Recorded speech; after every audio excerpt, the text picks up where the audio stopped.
नमस्कार, India news के digital platform पर आप सभी का स्वागत है। आपके साथ में हूं वंदना रोही। बात करेंगे कानपुर के करौली बाबा के मायाजाल की। जी हाँ, कानपुर में दरअसल एक इवेंट हुआ करौली बाबा का। करौली सरकार, जो कि संतोष सिंह भदौरिया उनका असल नाम है, पहले किसान थे, फिर कुछ और काम करने लगे, उसके बाद उन पर कई तरह के मुकदमे भी हुए। फिर उन्होंने सोचा कि शायद ये सनातन की आड़ में आप धंधा करिए तो वो ज़्यादा उनके लिए बेहतर होगा। तो उन्होंने शुरुआत की, काफ़ी ट्रेंडिंग हुए और दावा ये करते हैं चमत्कार दिखाने का। किसी की हाइट बढ़ाने का दावा करते हैं, तो किसी को उनकी सारी बीमारियों से मुक्ति दिलाने की बात करते हैं। अलग अलग चमत्कार के दावे किए जाते हैं। दरअसल हुआ यूँ कि एक डॉक्टर जो कि नोएडा के रहने वाले हैं, सिद्धार्थ, वो पहुँच गए और उन्होंने भरी सभा में, क्योंकि उस वक्त दरबार बाबा का चल रहा था, तो दरबार में उन्होंने कहा बाबा से कि आप चमत्कार दिखाते हैं। तो बाबा ने कहा पूरे अहंकार में कि हाँ, दिखाते हैं चमत्कार। तो उसके बाद सिद्धार्थ कहते हैं, जो कि डॉक्टर हैं पेशे से, वो अच्छी तरह जानते हैं कि साइंस के ज़रिए कैसे उपचार होता है और मंत्रों के ज़रिए कैसा होता है, वो जानने के लिए उत्सुक भी थे। उन्होंने बाबा से प्रश्न पूछा कि बाबा, अगर कोई शक्ति है तो आप मुझे करके दिखाइए। तो कहते हैं आप मेरे को चैलेंज कर रहे हैं। तो डॉक्टर सिद्धार्थ कहते हैं कि ऐसा ही समझ लीजिए, लेकिन मैं महसूस करना चाहता हूँ कि आपकी शक्तियाँ क्या हैं।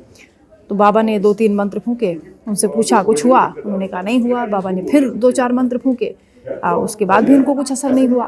तो डॉक्टर सिद्धार्थ ने जब ये कहा कि भाई मैं आपकी शक्तियों को नहीं मानता, आपके दावे झूठे हैं, क्योंकि अब मेरे ऊपर तो कोई असर हो नहीं रहा।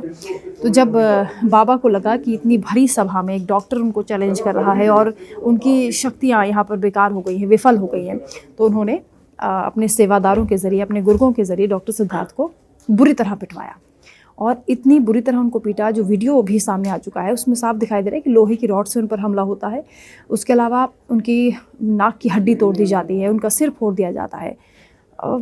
इस तरह की अगर घटनाएं होती हैं तो साफ जाहिर होता है कि एक फ्रॉड यहाँ पर चल रहा है और एक मार्केट में एक नया ट्रेंड बनाने की कोशिश की जा रही है। क्योंकि जब बाबा से इस पर सफाई मांगी गई कि आखिर आपने डॉक्टर पर हमला क्यों किया, तो उनका कहना है कि डॉक्टर पूरी तरह से प्लान था, वो यहाँ प्लांटेड था, साजिश की गई हमारे खिलाफ, तरह तरह की अब सफाई उस पर दी जा रही है। लेकिन डॉक्टर ने क्योंकि मुकदमा दर्ज करा दिया है, जो कि पीड़ित डॉक्टर हैं, अब देखना ये होगा कि इस बाबा के खिलाफ क्या कार्रवाई की जाती है। क्योंकि भोली भाली जनता को अंधविश्वास में लेकर इस तरह का फ्रॉड चलाना, एक बिज़नेस के तौर पर सनातन धर्म की आड़ में इतना बड़ा धंधा चलाना, ये वाकई बहुत आपराधिक की श्रेणी में आता है। और जो तमाम आचार्य हैं, जो तमाम धर्मगुरु हैं, वो भी इसका खुलकर विरोध कर रहे हैं। क्योंकि इससे पहले भी कई बाबा हैं, बाबा आसाराम की बात कर लीजिए या राम रहीम की बात कर लीजिए, जो पहले पुलिस के शिकंजे में आ चुके हैं और उन पर कानूनी कार्रवाई भी हुई है। तो अब देखना ये होगा कि बाबा करौली पर कितना सख्त एक्शन होता है।